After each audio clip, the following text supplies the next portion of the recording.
This episode of The Adventure Jogger is brought to you by Tracy Showerman, Robbie Gannon, Kurt Chambers, and All Terrain Adventures, and all of our awesome Patreon supporters. And of course, you, the great listener.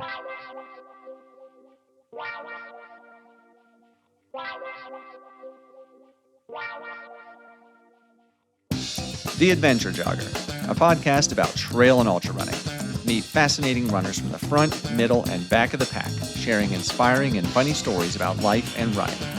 Running should be fun, and so should running podcasts. I'm your host, Stephen Kornhaus, and this is The Adventure Jogger. Well, hey, everybody, welcome back to The Adventure Jogger. Today, I've got an awesome guest who, if you are in the trail and ultra running space or the OCR space, you've probably seen on Instagram and different reels from from organizations like Hyrox, Tough Mudder, Spartan, any kind of ultra out there. She's just about done everything, and she is a beast, absolute beast. So today, I'm super excited to have Kris Rogloski on the podcast. So welcome to the Adventure Jogger, Kris. Thank you very much for having me. Yeah, I'm excited. It's been a long time. We actually met back in, I think it was 2019 at the Barkley Fall Classic. That would be it. Yeah. Coming up on 5 years ago now. I know. It's been crazy. And then we saw each other again. I think it was last year at Leadville. I think you were volunteering Right. in the expo area. We chatted for a few minutes. So Mhm. it's and now we're kind of neighbors because you're in the Denver area and I'm down below in the Colorado Springs area. So yeah, we're pretty close by. Yeah. Basically neighbors in our Yeah, backyard. basically. I know. Well, I want to kind of like start and just kind of figure out how you got into this scene, running. 'Cause I think you did running first before you started doing like the OCR type stuff, right? No, it all started with No. OCR. I don't think Oh, I ever would wow. have run if it weren't for obstacle course racing. Yeah. Oh, cool. Okay. Well, hey, tell me how you got into all that. Yeah. Well, I didn't do anything growing up. That was just not a direction our family headed. So it wasn't until I was 18, 19-ish, 18, 19, I think. I'd seen a lot of friends that were doing these Spartan races, and I was like, "Oh, this looks like fun. I want to try one." So I actually did a Tough Mudder in 2016. This was my very first. Up until then, I had done. My dad owned a business, and so he would get like for the Chamber of Commerce would put on a 5K once and then twice a year, and we would get free 5K entries. So I'd Oh, go run a cool. 5K like once or twice a year, but that was literally like, the week of, dad would be like, "Who wants to run?" And like a couple of us would be able to run. And he's like, "Okay, we have to go run a couple times before 5K." So before signing up for this, that was the extent of my running. Um, and yeah, I signed up for like, I think it was the 12-mile Tough Mudder at the time, 10, 12 miles, something like that. And I just kind of ran that with my sisters. I was like, okay, well, this was like easy. It was just kind of fun, a bunch of mud. Everybody's having a good time. I was like, I kind of wanted something more challenging. And I heard Spartan was more difficult. So again, I just kind of signed up for a Spartan at the end of that year. When did a Spartan? It wasn't until and to me it was always like, okay, this is like challenging, but it's more just fun. Why do people take this so seriously? Like, because if you go in the later waves, everyone's just having a good time. Nobody's trying to win anything. So it wasn't until the following year I went and I was actually volunteering at one because I found out like you can volunteer and get a race for free. And me Oh, being, cool. late teens, early 20s, so I can't afford this. Yeah, then I found out there was kind of like a competitive side to it. And so end of 2017, I started trying to I signed up for the early waves and raced competitively, and kind of saw a little bit of success there. And I like realized I'm a competitive person and I'd never had an outlet like this before. So that just kind Yeah. of like triggered a whole lot of like, okay, like I'm in on this. Yeah. And then along with that, just kind of like, oh, well, if I can do this, which I didn't think I could run for 10 miles, which to be fair, I wasn't really running 10 miles with the obstacles. That's what like made it Yeah. doable. But towards the end of that year, I did the Spartan 50K. They called it the Ultra Beast. And I was like, I could walk and complete this. And I ended up doing pretty well at that. And so that escalated into like, well, I guess I'll do a 50 miler. So that was my first real like trail race was a 50 miler. And then, yeah, it's A just kind 50 of been miler, a 50 trail. miler OCR competition, or was this just No, an just ultra? trail. Yeah. So Okay. that was my first like trail race was a 50-mile Wow. ultra. But it was after doing, I mean, the Spartan races are kind of trail races. So, Right. but far as just straight trail, it was a 50 mile. Yeah, and that just kind of kicked off like, well, if I can do this, can I do this? And so I ended up doing my first 100 miler in the summer of 2019. And at that time, I Okay. was still on the wait list for Barkley Fall Classic. And I just kind of tossed my name in there because my friend had done it the year before. And he was like, this is an awesome race. You should try it. So I was still on the wait list. And then I did that 100 miler in the summer of 2019. And probably 2 or 3 weeks later, I got off the wait list. And this very last minute, it was about a month later, was when Oh, Barkley Fall wow. Classic was. And so I was just kind of, well, I guess I'll go do it. That was my first trail race with any kind of elevation in it. And so I was very, like, I was running in South Texas, zero Yeah. hills, very flat. Right. Yeah, so Barkley Fall Classic was technically my first, like, any kind of elevation. And I guess, of course, you don't really know what the elevation is. It's obviously a lot more than I'd ever experienced. Right. Yeah, and it just kind of, it's just from there, you kind of get into the world of ultra trail running, all of it. Um, yeah, and just kind of found my way around. I just completed my 1600 miler, Oh, wow. and yeah, I'll be back at Barker's Hall Classic this year. Um, but I'm coming back from an injury, so I'm not really sure where I'll be at on like I can run long distances again, but as far as like the confidence on the rough terrain, it's still Right. kind of coming back. So we'll see. It was a knee injury, right? Yeah, torn meniscus. Okay. Now And you injured that very soon before Barkley last year, right? right. Um, Okay. yeah, I think it was like 2 weeks before something. Oh, So yeah, because I yeah. mean, you ran Barkley Fall Classic last year. Well, I guess it wasn't. Was it? Would it have been 22 No, it and would have been one? 2023. I won. 20. Oh, So right. I was Okay, supposed to be 23, and in. you won that. So Yeah. this past spring, I was supposed to be in the Barkley Yeah. Marathons. No, I remember But seeing your post on Instagram about that after when the race started, saying you weren't going to be there. I was heartbroken for you. yeah. So I'm Yeah. hoping either this year I want to go back at some, or I want to get a chance again at some point, but it might not be this year. We'll see. Well, what happened with the knee? How did you injure it? It was actually, I think it was kind of an accumulative thing. I got invited to go to Saudi Arabia in end of February, I guess, for a I think it was a 9 hour Tough Mudder. So it was Oh, wow. 9 hours of obstacles on the sand. And I actually went there, did pretty all right. I did 50 miles there, and um, like it was a great race for me. But I immediately flew home and then worked for several days. And then I went straight from that into a Hyrox competition. It was a big Hyrox competition that I had qualified for that I wanted to race at. And Hyrox is a kind of more of a mix between like fast running and light CrossFit. It's a very different mode of Right. effort, I guess.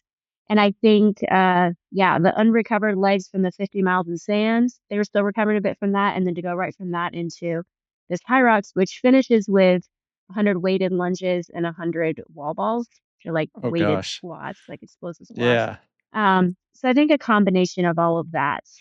Yeah, my niece said, nope, we're out. Uh, Um, so it wasn't even like a specific moment where like, oh, like something's wrong, but it was just in recovering from that, you expect to be sore, you expect to be tired, sure. and, a whole week into it, and like it has not gotten better at all, and it's probably getting a little worse. Like that's what it's like, something's off here.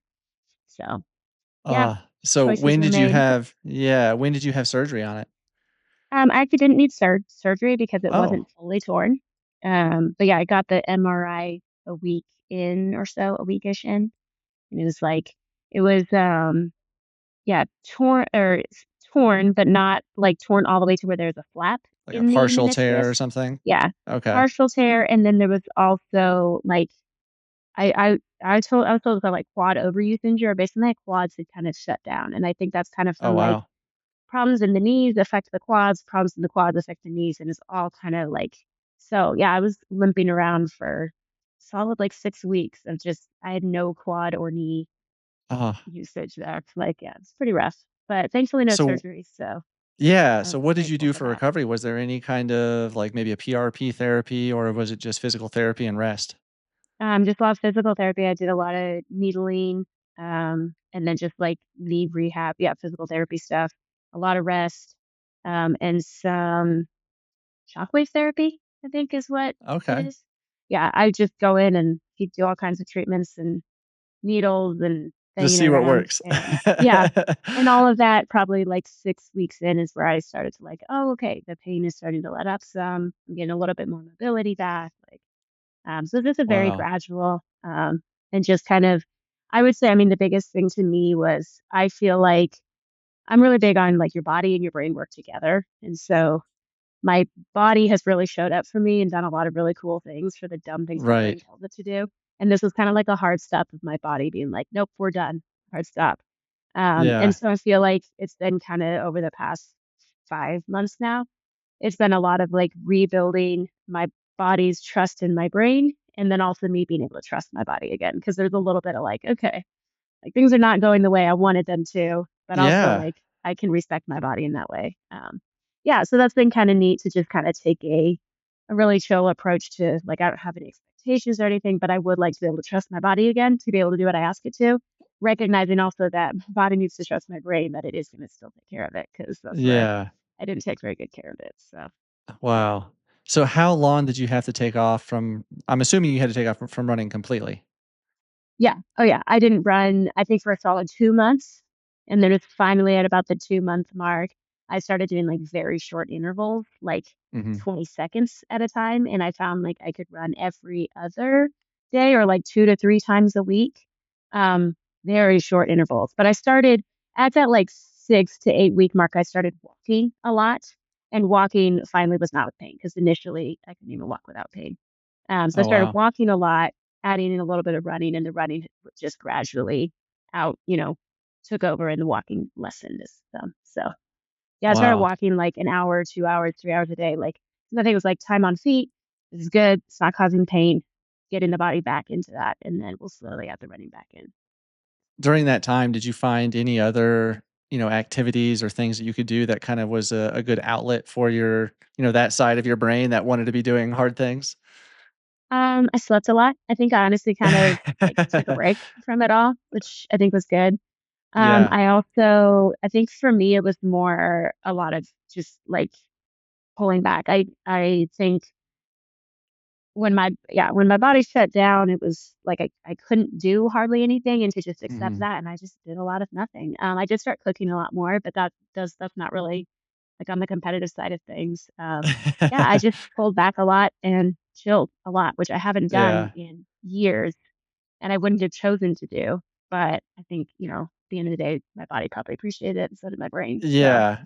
yeah, I'd say it looking worked at out your ultra sign up, yeah, you have been going hard on the running scene, since 2019, with lots and lots and lots of races. That's not even showing any of the OCR competitions. This yeah. is just running. So I'm sure your body was kind of ready for that break. Yeah, I think so, and it was good. It's like I never would have chosen to take this break. I don't think I needed it per se, but because I love it, I feed off of it. I very much enjoy it. But since I was forced to take it, it was beneficial. So yeah, Yeah.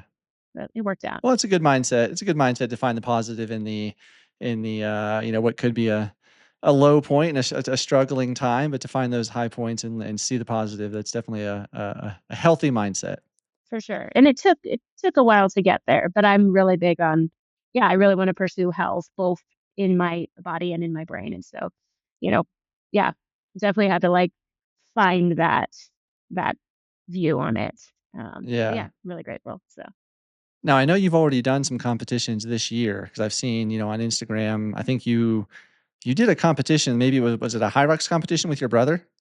yeah, so that was kind of my first like real race back. I had qualified. This was Hyrox has their world championships in June every year, and we had raced back in June of last year, I think, and Okay. had qualified for this world championship. So we had planned on it. We had, bought the tickets. We were planning on this trip. And when I got hurt, I was like, I don't know if this is possible. But as we started, I mean, it was still, I think it was 3 months before that. And kind of as we were working back, recognized like, I think I can still run doubles. Definitely cannot run solo and like take on all of the work. But it was really fun to be able to do that with my brother. Definitely had to like hold back some and asked him to take over, especially on the lunges and wall balls. Those have been the last thing to come Yeah. back. Yeah, that was kind of my first official race back. And then since then, I did, yeah, I did a big bite um, back in, I think, July-ish. And then I just had like my first two like real races back a couple weeks ago. So Yeah, you did yeah, an Ironman as well, right? yeah, I did. This again was an Ironman that I qualified for the year previous. Um, Okay. and so when I first got hurt, this was the one that was far enough out and varied enough. Like, yes, there's running, but there's also a, the swimming and biking component. So we kind of Right. agreed, I think that one's possible. So that was what I kind of had set on, like, that's probably the first thing I'll be able to do. I was able to do this big bike. It was a local one here in Colorado. So able to do that, like, and I did a lot of biking in rehab stuff. So yeah, the Ironman, I had pinpointed as kind of that should be able to be my first race back, and then I threw in an extra one the week after. Um, Oh, wow. that yeah, What was that the I race had the week wanted to do. after? Well, it was a 100 miler. Oh Um, gosh. yeah, and this was one again. I had planned on this for a long time. I actually did not tell my chiropractor, my PT, that I was going to do it, and he had told me like stop running 100 milers. And I actually haven't even told him that I ran this yet. But Oh, wow. yeah, I saw it as like, I mean, it's Swiss Alps 100. I was going to be over in Norway for this Ironman anyways. And this was going to be the year that I do Norway and Switzerland. They're, kind of neighbors.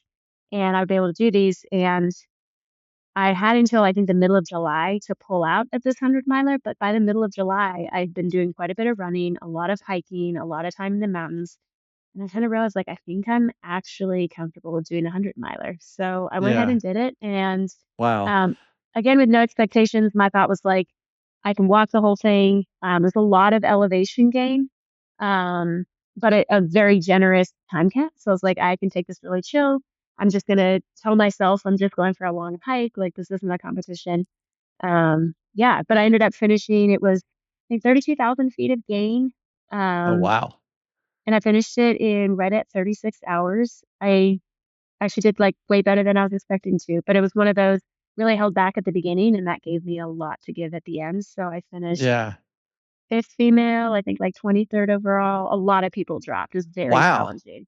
But it's just one of those ones, if you're just going out to go hike in Switzerland for a day and a half, is perfect. So That's awesome. Yeah, I've yeah, seen some, so pictures from there. It looks like an absolutely beautiful course.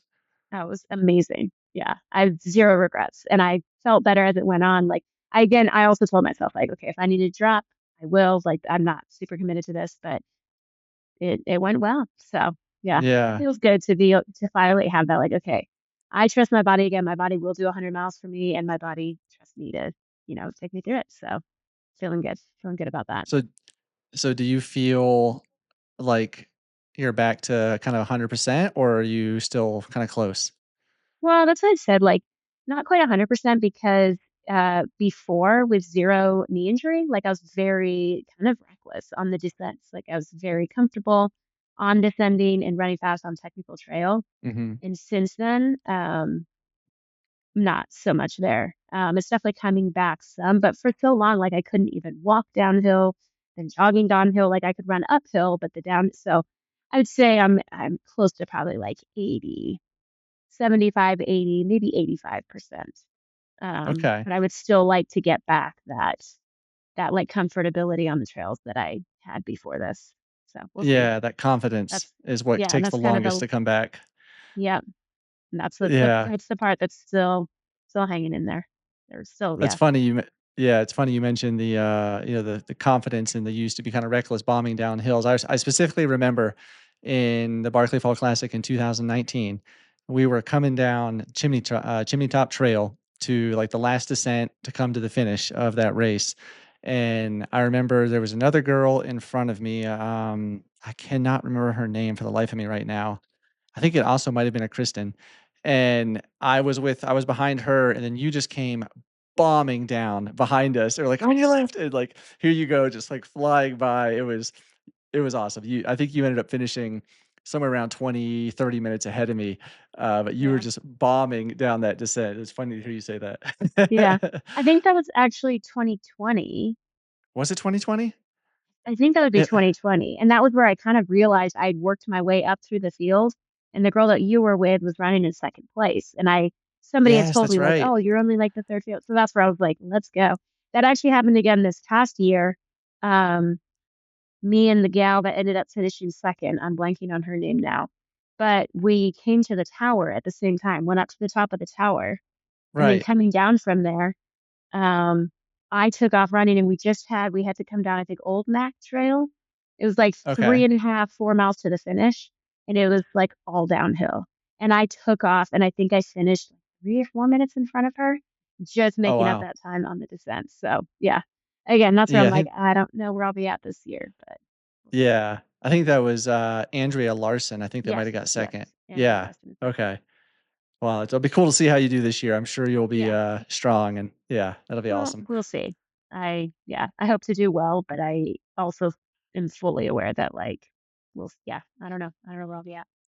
Yeah, yeah. Well, it's good to have that healthy respect and kinda you mean, sounds like you really are in tune with your body, which I mean, and you do as many races and competitions as you do. I that makes total sense. So, Yeah. um, I wanna go back a bit because it's at one point or what point did you because you're a professional athlete, right? You're sponsored, correct? No, no, I work No? full time. Okay, I thought you were sponsored by, Ultra for a while or I've did, I've had working relationships with several different brands, but I haven't hit that like full time okay. sponsored level. I Even think on the OCR level? yeah, no, even on them. I've had like Okay. working relationships with a lot of different brands, but to me, like they just there's I'm a very like low maintenance runner person, and I have a Mhm. hard time pushing. I don't know. There's some level of like like I wear these shoes, I wear these socks, but that's not the reason I succeed. And so I have a hard time like Right. pushing brands as like the reason or the way, and trying to like convince other people this is it. At the same time though, like I am a big believer in Ultra shoes. Like that's all I've ever worn.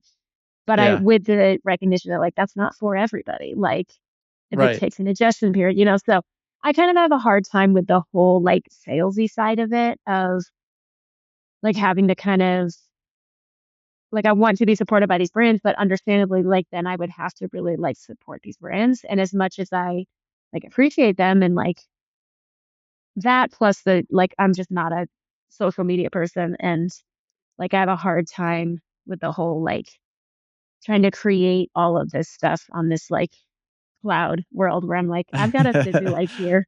So that's kind of where I'm at. Like I work, I have a great life here. Yeah. I'm able to, I'm still able to travel on the weekends and do all these races. And so I'm perfectly happy with like, I'll just keep my job. And yeah, I've worked relationships with a lot of brands, but no like actual sponsorships.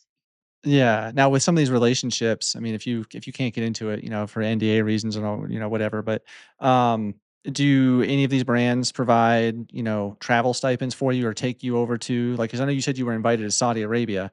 Was that with Yeah, a brand? it's kind of been one off. Like that was Tough Mudder brand helped me get over there. With Ultra, they were supposed to have helped me with some, but that didn't really come through. Yeah, so every once in a while, and then like the Hyrox brand, they really treat their top athletes well, and they've helped me get to several races. Nice.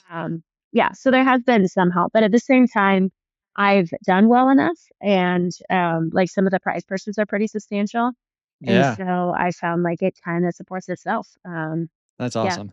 so Yeah, it's because worked you well. actually won the Hyrox championship last year, right? 2022, I won the Hyrox World 22. Championships. Yeah, Okay.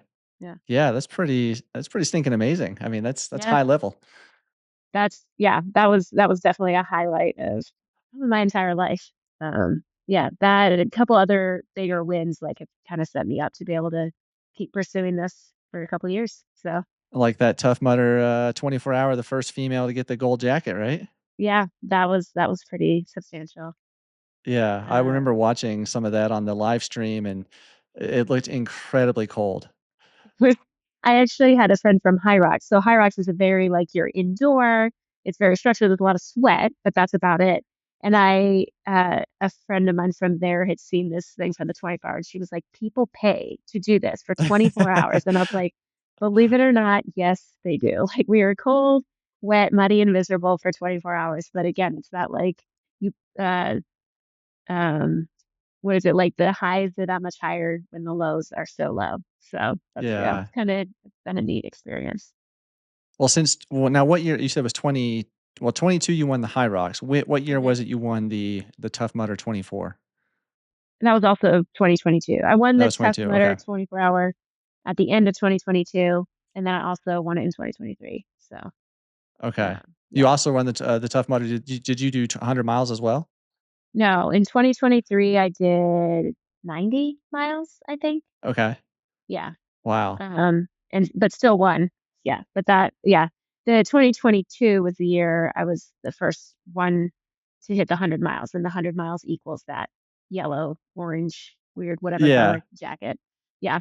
So, yeah, that was 2022, and then 2023 I still won it, but it's just with 90 miles. So, Okay. Now I've noticed over the last couple years of, just following you on social media that there was a time where you were racing quite a few Spartan events, and then it seems like you shifted to the Tough Mudder High Rocks, and I think there's some reasons for that, whether you wanna get into or not, but have you rightfully gotten all the prize money you should have gotten from Spartan?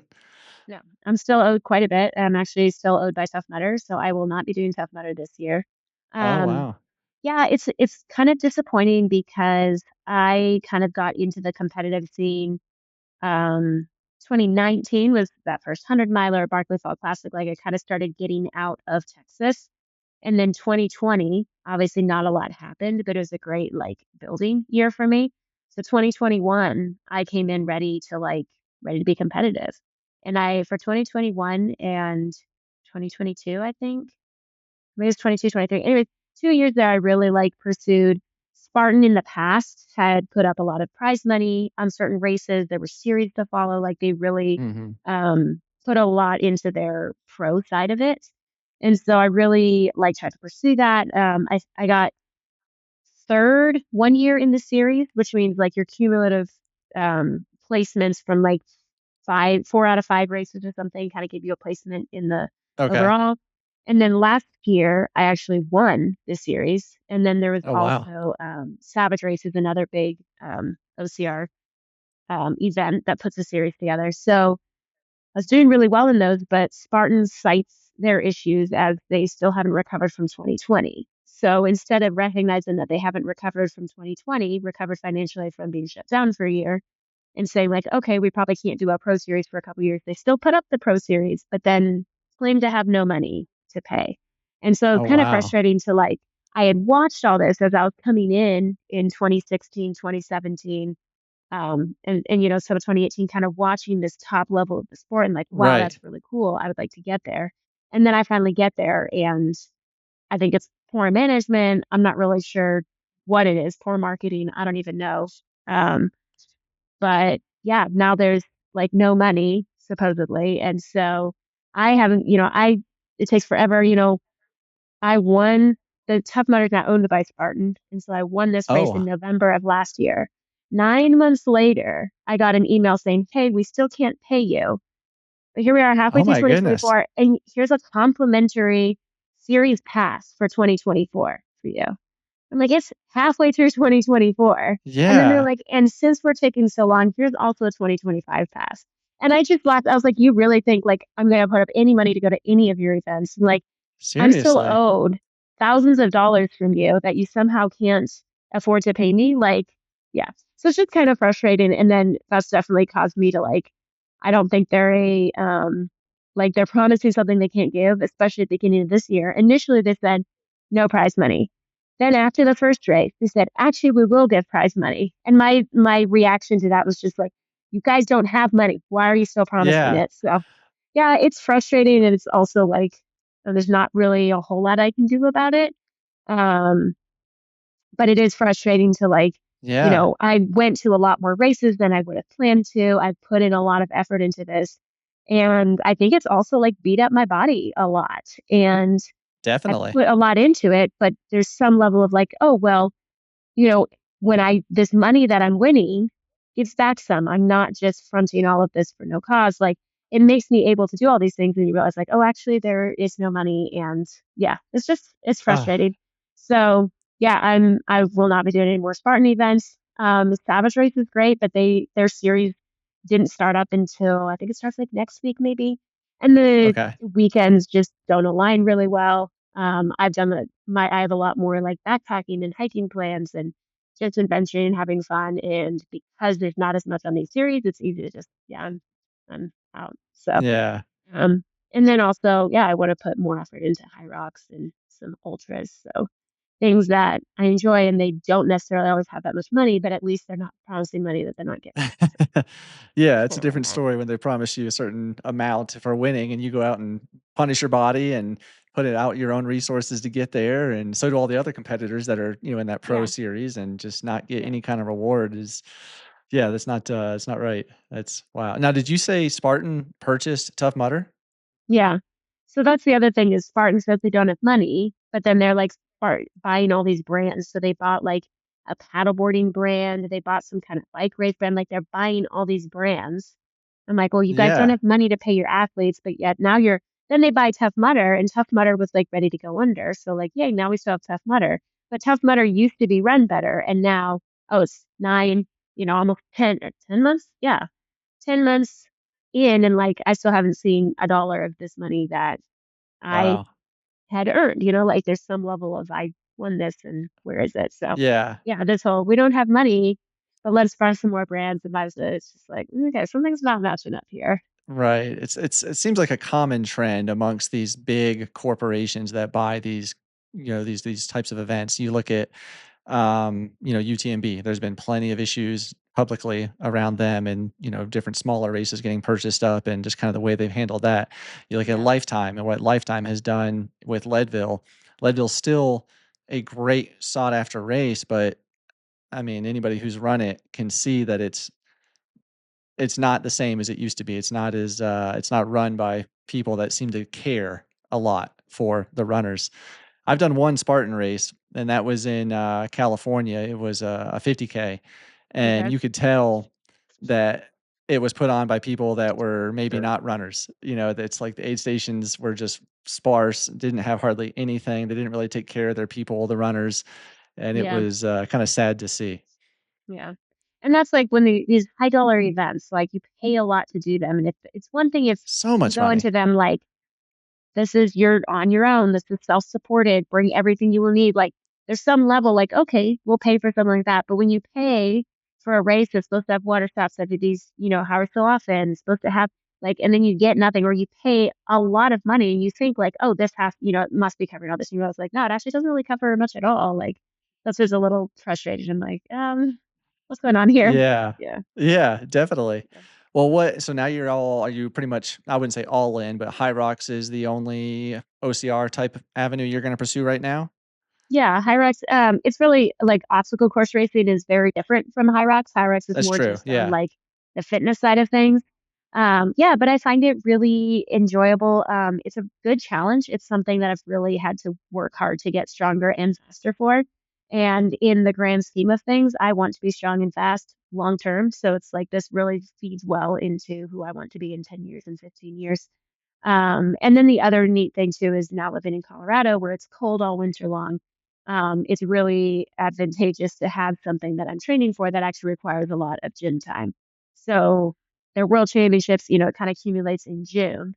And then my kind of general plan is like take July, August, September off and go get lost in the mountains, do a couple ultras, have fun, and then come back to the more strength speed based elements of it. And I feel like all of that feeds into me as a person, what I enjoy, and then it also is challenging me and growing me. So yeah, I'm Yeah. kind of all in on high rocks. I'm doing Barclays Fall Classic in it's like what 3 weeks now.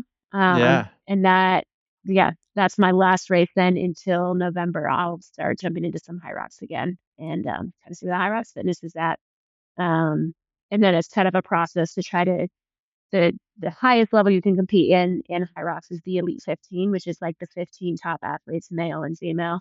Oh, And wow. so to qualify for that and to get into that race is kind of that's the goal for me. Um, yeah, and I've been able to for several years now until I got hurt this last year, been able to make it into that Elite 15 and compete. So yeah, that's the goal is to keep showing up at the top of that sport for as long as I can. Now, earlier you said that the Hyrox team really takes care of their pro athletes like really well. Like, what does that mean basically? Like, what do they do to take care of their athletes a lot? Even now, like if you're like, it's really the Elite 15 level. If you, they have kind of a list of the top 30 people, which are the people that have a chance to get into the Elite 15 or the highest chance, and they're comping races. Elite 15 races, like you're not required, but if you show up to those, they now pay out the entire field of 15. So that comps a little bit of your travel, Oh wow. basic expenses. Yeah. So it's really neat to kind of like that they've kind of what Spartan did back, 10 years ago. They really elevated this to like, this is something really substantial that's really worth working for. And you do get a bit of kickback when you really like put in the work and make it to the top.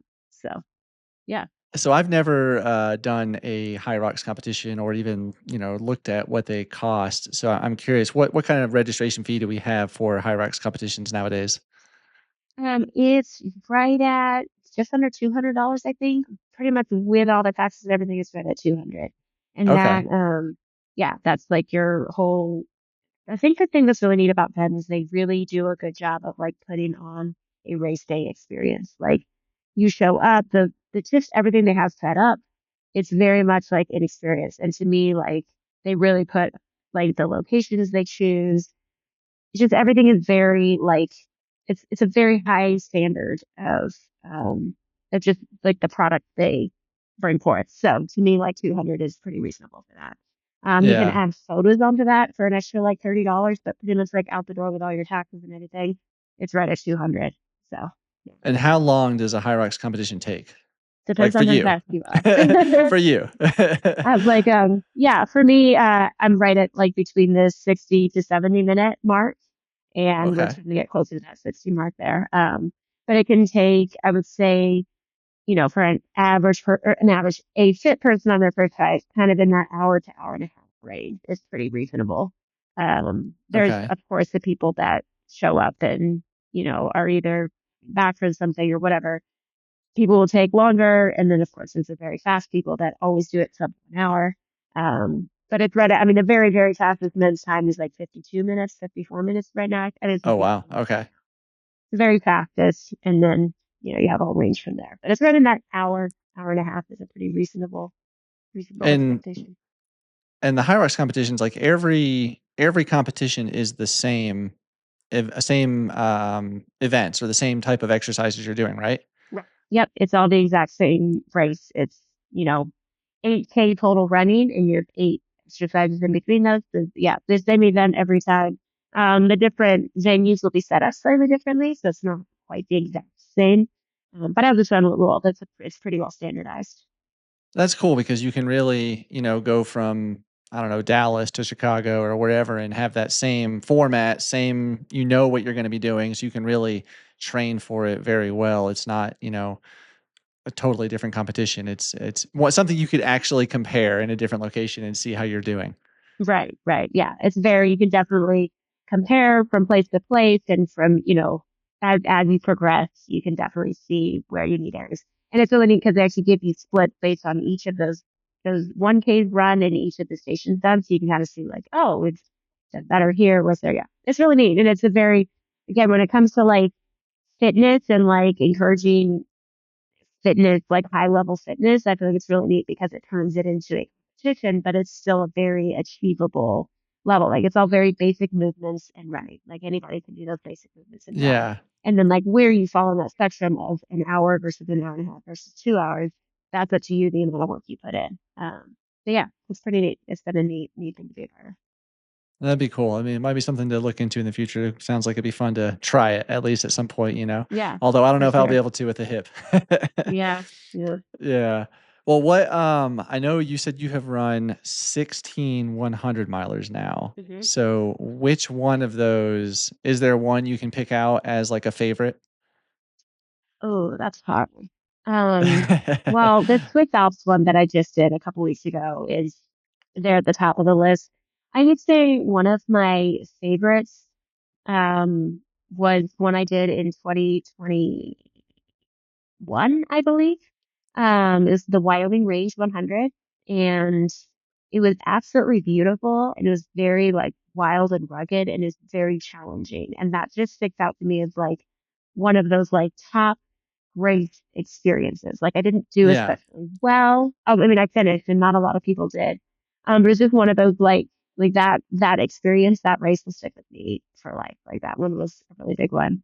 What And I a, guess or, I was gonna say, what about it was so rugged or special? Was it oh, just the terrain and the terrain was very, very wild, but also it rained and hailed and even snowed for 12 oh hours. gosh. And yeah, it just brought an extra level of Um, yeah, just an extra element that I had up until then had always kind of dreaded and like didn't think I would do well. And it was kind of neat that I found myself like I rose to the occasion and I still kind of, got it done and got through it. Yeah, it was just a very like neat experience, growth experience, and just overall really cool experience. I would say it would be that one, but then also in 2022 when I did the Grand Slam, that series of races that throughout the summer, that was a really, really fun experience too. So which Grand Especially Slam was it? I Which thought which races? the poor man's Grand Slam. It was Old Dominion, Vermont 100, Leadville 100, and then Walsall 100. Oh, okay. Yeah. All right. Yeah. And that was neat because that was Old Dominion was a really rough course, but I did it in less than 24 hours. Vermont 100 it was my fastest 100 yet. It was also probably one of the most ones that I did that in 22 hours and something. And then Leadville was my first time running Leadville. That was a really neat experience. And then Wasatch is just a really cool race. So, Yeah. and to put those all together over a summer was just a neat thing to do. How far apart were they? I think they're anywhere from 3 to 5 weeks apart is kind of the general. Okay. Yeah, they're all like 3 to 5 weeks apart. There were slightly Wow. different gaps between them. Somewhere in there. Do you have any plans to, since you're in Colorado, to run Leadville again? Yeah, I was actually supposed to run it this year. I like Leadville. I like that it's kind of local and it's a really neat race. And I love Host Pass. It is. So yeah, I was planning to run it this year, but in light of my injury and the things, it was going to be, um, initially I was planning to do this Ironman Swiss Alps 100 right into Leadville 100. And I was like, one of those needs to give. And Leadville was the easiest one to defer till next year. So I'll be back there next year. Nice. Obviously, so I really wanted to get into hard rock at some point. And then, yeah, we'll see on what else. I'm going to do Uri 100 at Yeah. some point. It's Oh, kind of neat yeah. to be local now to all these like really cool Right. Colorado races. Yeah, because you did High Lonesome as well, like a couple years ago. Last year, I did Hilo last year. Last year? Okay. I've always just heard that is like one of the most beautiful courses in Colorado. Yeah. Oh, it's absolutely gorgeous. I paced on it this year. I loved it. Nice. Okay. Oh, even with your injury, you're able to pace and it went fine? Yeah, that was actually a big part of like building some of the confidence. I paced my friend for 20 miles and then I had a friend doing a 200 mile. I paced her for 40 miles. And it was after some of those longer, hike runs. I was like, okay, I think we're kind of back in here. No burnt until the summer. Okay. So I was, the body was coming back a bit by then. Yeah. Well, since you paced a friend at 200, have you ever thought about going that distance? I'm actually supposed to do Tahoe's 200 next year. So I Oh, thought about wow. it, but it's something I'm like, well, no. But after seeing her do it, it actually was a lot more like, okay, this not that it's any more doable, but I think it is very much my pace. Like I can go out and hike for 200 miles, sure. So yeah, Yeah. we'll see. And you can't really beat Tahoe 200. That just looks like another absolutely amazing course to run, and probably one of the better supported. I mean, Candace does an amazing job with her aid stations and everything. Yeah, yeah, I'm excited to see how it goes. So yeah, hopefully next year, Tahoe 2025 Yeah. is So the goal what's the for it. furthest you've run so far? I saw looks like you did a race that was 3 days at Salimo, I think is what it's called. Yeah, 3 days of so I called it Silimo. I don't really know how to correctly I say don't it, know. but it totaled 96 miles. I think it was like a Oh, okay. 50K, 50 mile, 30K or something like that. So yeah, the Oh, longest I okay. go down is 100. I did a last man standing and made it to 112 of the full miles, I think. Nice. But yeah, I pretty much stuck in that 100 and I really like that distance. I really love it. So I'm a little, I would like to try the 200, but I don't think 200 is really it for me. At least not maybe in the future. Not yet. Yeah. Yeah. What is it about the 100-mile distance that you like so much?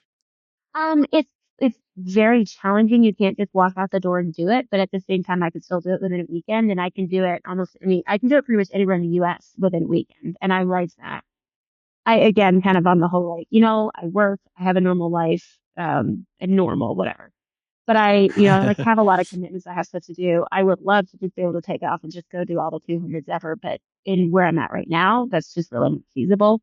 So I Yeah, feel like the 100 is a neat distance. Like with working 40 hours a week, I can put in enough mileage and I can also travel and knock out 100 miles. It's kind of fun. Like, oh, I did 100 miles this weekend and back at work. Like I like obviously it's not, I guess the barrier to entry is a bit lower than a 200, I would argue. So that's where I'm certainly. like, Yeah. not anybody can do it, but at the same time, a lot more people can do it than you would imagine. And it's just kind of a neat, I like that kind of in between. It's like, this is definitely on the outer reaches of like sanity, this kind of thing. So Yeah. yeah. Yeah, definitely. Well, was the Ironman you did, was that a one and done kind of thing, or do you think you'll do those more? It was actually my third one and it is my final one. Oh, I'm done now. Yeah. okay. I Now did you're two done. last That was year. it. Yeah. I would have been happy with just one. And then I ended up doing the second that qualified me for this one. And it's not as fun. Um, I like it. I like the cycling, but I'm really a runner and I'm not a swimmer. So yeah, it's not it. And again, kind of on the barrier to entry side of things, like to travel for those, to have the right gear, like it's just Yes. much. And it was something I wanted to do just to kind of like, again, if what's possible. But as far as pursuing that, like, it's not really feasible for me for now. Yeah. We'll see. Yeah, I I think I'm done. I'm I done with that. yeah, yeah. I actually just interviewed a guest, episode will be airing in a couple weeks, but, she had written an article about the hidden cost of ultramarathons and went through, like, the training costs, the extra food because you're burning so many calories, you're feeding yourself, the gear that you're wearing and running in, and basically, she found out, crunched all the numbers, talked to a couple financial experts, and, like, that the average cost to run a 100-mile race when you take the entire training block into consideration was like $4,500, Wow. which when you think about like all the gear that you wear and I think I said that pretty much anytime I go out of the house to trail run, like in the mountains, a long trail run, I've probably got over $1,000 on my body, just between gear and shirts and shoes and socks and watches and all that Yeah. stuff. So it's expensive. It's Yeah. It yeah, definitely adds that. It definitely adds that. yeah. Well, what has your main passion right now? Is it Hyrox? Is it ultra marathons? Is it all of it together, just being in the mountains? Or I guess where do Um, you really enjoy the most? I would say, I mean, like at the heart of it all, it's just getting lost in the mountains. I've gone backpacking several weekends already this year, and like if that's what I could do every weekend, I would be perfectly happy. But yeah, I just like going out in the mountains for days, and yeah, just getting lost out there. Um, I like all these other things because they kind of bring more people into it. They bring the competitive side into it. But at the end of the day, like I just like to go be in the wild for a couple days at a time. Like that's definitely it's kind of it for me. Um, Definitely. yeah, I enjoy all the other things, but I think a lot of it too is like it it gives me something like I can't just go get lost in the mountains all the time. So it gives me something to work towards and like on the in the in the in between. But yeah, I Yeah. love summers, backpacking and hiking and just spending days out there. That's my thing. Well, since you enjoy that so much, have you ever thought or considered, maybe through hiking the Colorado Trail or, Pacific Crest Trail or Appalachian Trail or any of the big trails? Yeah, again with that, like I feel. I mean, it's not feasible for me right now with my job and with life. Right. Um, and I feel like I think the longest I would go is a state. I would do Colorado Trail. I would do Arizona Trail. But I think a lot of the enjoyment of it comes from the balance. I Yes. enjoy and appreciate it more because I have to put in the work during the week. And so I like that. That's part of why I like my job. That's part of why I like all these things is it brings the balance. It brings you're able to appreciate the two sides of the spectrum more with variety. So Yes. I don't know. I'm not like opposed to it, but at the same time, like I don't know if I would actually want to spend 3 months. It's no longer like just going and enjoying being outside. Like now you have like I wish to hike every day and making sure you have all so Yeah. yeah. I don't think that's really my thing either. Yeah, no, that makes total sense because it's the more you get involved in something, especially on a competitive level. I've never been super competitive in ultra running. I mean, I've had some success, but I was very competitive in car racing, and it Mm. got to a point where it just wasn't like it was almost a chore, because you have sponsors you got to please and do all these things. Kind of like you mentioned, not wanting to do certain things for brands or maybe, equate success to only that brand. Yeah. And so it Yes. can kind of take some of that joy out of it. And Yep. if you were on a trail for 3 months, and you had to do 25 miles that day, it kind of takes some of that joy of just being lost in the mountains and Yeah. just for the pure fun of it. Yeah. And that's where as much as like I kind of bring things to excess of like running 100 miles and competing every weekend, I think I still do find in that like a lot of balance of like, you know, all sides of me are very like I like structure. I like to work hard. I like to, raising children and doing something that's like fulfilling to me on another level than just getting lost and enjoying the peaks and the views. And I feel like that balance is important as much as I kind of push the edge of like normal, being because I'm definitely not balanced. I'm very uh Yeah. fitness oriented, but at the same time, you still find a little bit of balance somewhere in there. Yeah. Well, I'm curious, since you've done so many races, ultras, 100 miles, crazy OCR, everything, Ironman, what's just like the most bizarre thing you've seen or experienced in any race? The most bizarre thing I've seen or experienced. Right.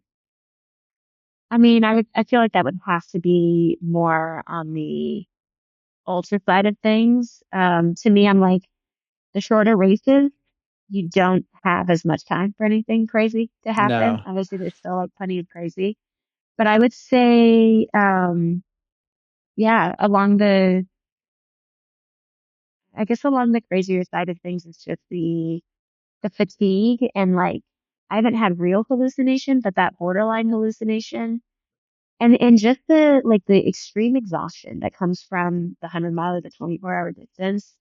Um, I don't know if that really, I don't know. That's what I would say is kind of like my Yeah. more weird experiences is, just when you get to that level of like having been up for 24 hours and moving for 24 hours, the places your brain goes and the places your emotions goes, places your body, like everything is just wild. And yeah, Yeah. I'd say that's kind of on the crazier side of things. When I was finishing that Wyoming Range 100, it took me 40, almost 45 hours, I think. Oh, wow. And that second morning as the sun was coming up and the lighting was kind of different. There's a lot of shadows on all the trees.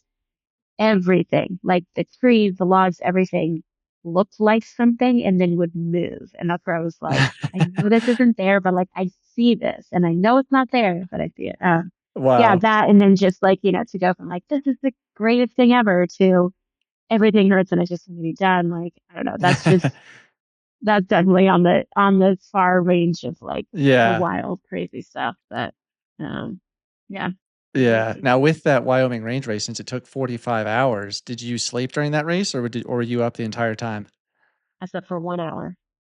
1 hour. Um, yeah, I slept for 1 hour. I'm trying to figure out how many hours. It was at like mile 45-ish that my friends had met me with their car, and I was like, I just want to call and take. And normally, if it's like 2, 3 a.m., normally I'd be like, all right, some caffeine pills, let's go. And I'm very Right. glad I took the time to like, okay, I'm just gonna nap for a little bit because I think that's the only way I got through it. If I tried to just push through, like things would have shut down for sure. So Yeah. yeah, 1 hour of sleep did it. Well, so how do you feel you do with like very little sleep? Because obviously, you might have a race in March next year that might require you to be up for 59 hours. 60 hours. I think So, I actually do pretty well. I don't take a lot of caffeine on a regular basis, and I kind of save it for races. When I take okay. caffeine in races, I am wired for hours. And so I feel like I kind of save that as my little like magic pill. Um, Okay. and I do pretty okay. As long as, yeah, if I get that low caffeine burst, I know. And then also, I don't struggle as much overnight as I used to. Um, and uh, yeah, I feel like I've definitely gotten a lot better at navigating that like fuzzy mental space of pure exhaustion, but like also, still having a lot of work left to do. So yeah, Yeah. I think I can, I think, yeah, 59 to 60 hours is probably one of those maximum levels, the higher limit of what's possible. But yeah, Yes. with a bit of caffeine and, something to Little think power about, naps. I can go. Yeah. Yeah. Power naps work like magic for me. So, yeah. Yeah. Okay, well, cool. That's awesome. So, Yeah. well, what if you could give like one piece of advice to somebody looking to, let's say, get into Hyrox, and then also somebody looking to run an ultra marathon, like what would those be? Two separate people or Yeah. Well, somebody it could be wanting the to do same both. person, but somebody trying to do Hyrox could be a separate person who wants to do ultras. Okay. Well, I would say Hyrox is very easy. I think one of my favorite things about it is that it's so easy to train for. And it's fun to train for. It's very like basic functional movements. Yes, it pushes like your strength endurance and your speed endurance. Like it definitely pushes you, but it's very fun to train for. And then kind of along the lines of the ultra stuff, it feeds very well into any other fitness that you do. And so my thing is like I think everybody should sort of train for high rocks, whether you compete or not. I think it will set you up well for anything you try to do. It's just a basic strength, basic speed, basic endurance, and I think that's one of the coolest things about it is. And that along those same lines, also you can't really neglect any one of those three. And so Right. for me, like I'm trying to live a well-rounded, healthy, strong, active life. I love it because it very much feeds into all three of those things. You can kind of mix it up. You can change. You can do different blocks of different emphasis. Um, focusing on different things at a time. But to me, the training is very fun for it. And then the competition is like a party. It's like, the loud music, the lights, like it's a really cool atmosphere. Nice. It's a really cool environment. And then kind of along those lines, like it sets you up well for anything else you want to do. So I feel like my Hyrox training feeds very well into 100 milers. So I'm trying to do a 100 miler.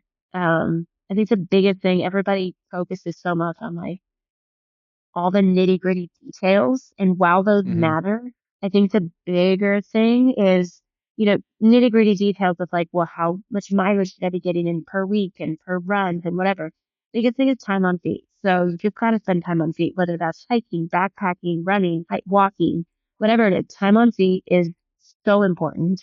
And then the other thing is like all those little things matter, but when it comes to the day of, like none of those little things that you think create or will create success are actually what creates success. What creates success is recognizing that probably none of those little things matter. While they do matter in the race itself, what matters more is recognizing that everything's going to go wrong. Like things will go wrong, things will not feel Yes. right.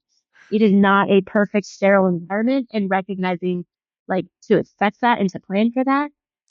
The biggest thing you can do is just learn to problem solve and like actually something I've read some about is like input. Like when you get input, when you get information, it does not have to, like it should just be input information and you get to choose how you react to that versus like, well, if this goes wrong, this one, and if this goes wrong, my race is over. Like any of these things that go wrong can end your race. They can also be a way, something that you pivot and learn from and can actually like in the long run, sometimes they can contribute to a more successful race. So kind of Yeah. one of those things is like the little things matter, but at the end of the day, the bigger picture of time on feet, a long day or two outside, and recognizing that everything will go wrong. And it's not like that doesn't ruin the race. What ruins the race is the way you deal with those things. So Yes. things are gonna go wrong, things are gonna hurt. The only thing you can't change those, like once they've gone wrong, they've gone wrong. The other thing you do is then like change and adjust and try to make them, like work around those. So yeah, Right. Kind of change your perspective. Yeah. yeah. Perspective is everything and recognizing like 100 miles, it's very physical, but at the end of the day, it is 100% mental. And you can will yourself out of it and you can will yourself into it. So, yeah, that's what I would Yeah, say. definitely. Well, that's good advice. That's very good advice. That's I totally agree with it too. Not that I've no idea about the Hyrox stuff, but it makes sense to have a very good overall, just general base of fitness for a healthy life, and so that makes sense. Yeah. Yeah. Yeah, And I feel like this is one of the most like authentic ways to, everybody says like, the race is the celebration, whatever. Like this truly is. You put in so much work, grindy, hard work, and then you go there and it really is like a big party. And I think that's really that's cool. cool. Yeah, Yeah. makes it a cool event. Well, I know you said you've got Barkley Fall Classic in a couple weeks, and Mhm. then you hope to jump into a 100 miler by the end of the year. I think you said in November. No, Do you have any no. other or no? Yeah, no, I did my 100 miles for the year.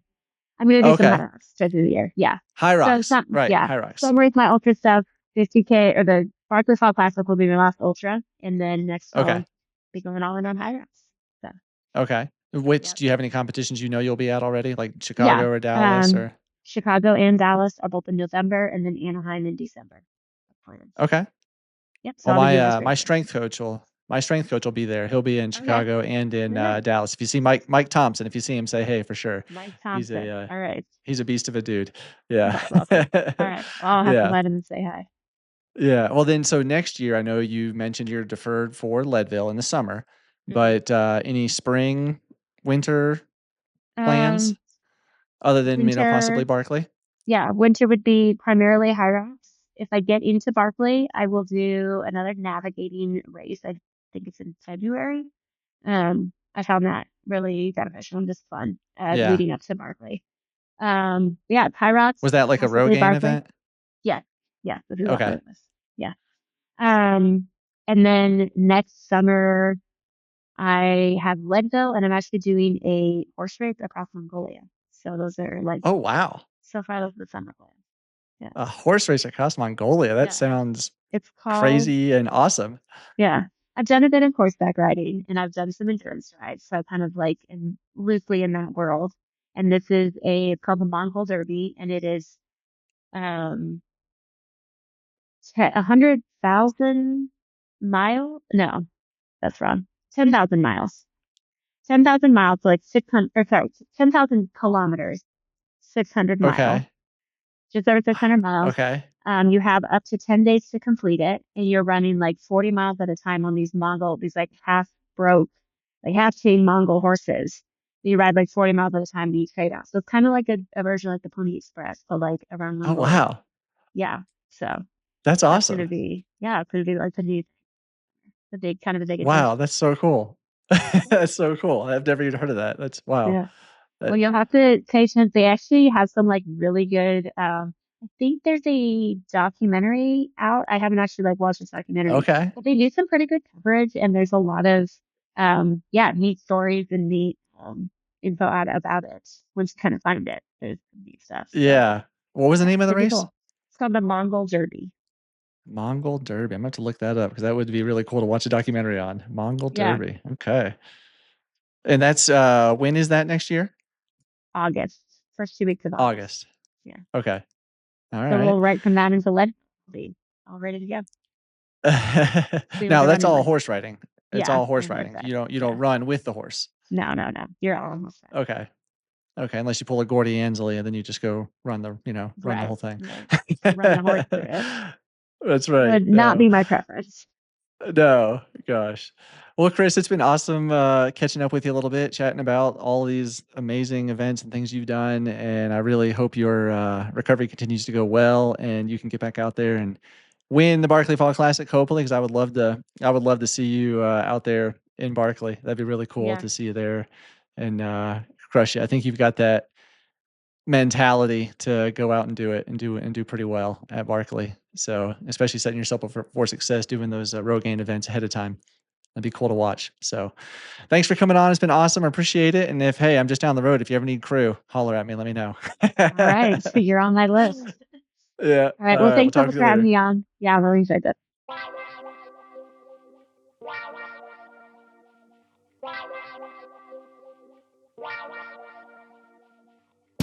If you enjoyed this episode of The Adventure Jogger, please consider joining our Patreon and be sure to follow us on Instagram, YouTube, Facebook, and TikTok for more content like this.